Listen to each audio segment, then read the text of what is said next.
Immobilization is basically pursuing anesthesia for animals. In zoo med, we typically call it an immobilization because we can't get easy handles on the animals. Not all of them are trained to take injections or can be easily restrained like your dog or cat at the vet clinic.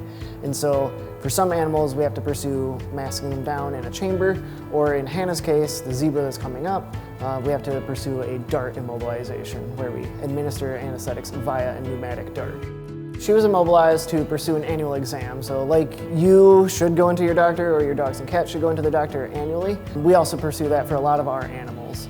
In her case, we want to give her a good look over, do a good physical exam, mainly look at her teeth, look at her body condition, her weight, and then especially checking on her hooves.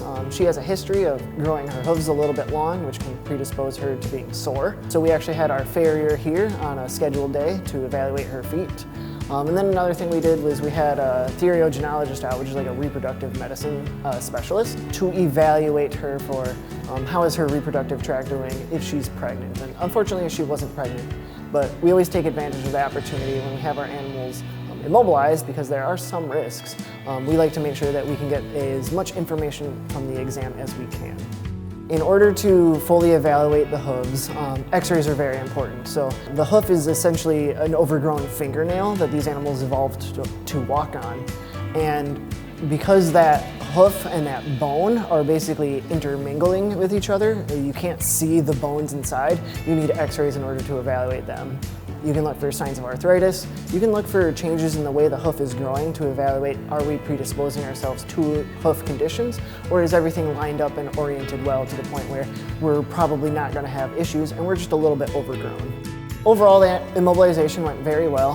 Anesthesia-wise, she did amazing. Had a nice, quick dart placement. She went recumbent very quickly. She was out of it and didn't know what was happening for the duration. We got a really good physical exam on her. Her teeth looked great, didn't need to float or trim any of them. Her feet got trimmed. They were only mildly overgrown, nothing major. She, again, unfortunately was not pregnant, but we at least got confirmation of that, so we're not watching. Her blood results were amazing, and her body condition and her body weight was ideal. The full duration and the amount of muscle relaxation we had was like perfect. She was just starting to get light when we finished everything up, which is just what we want.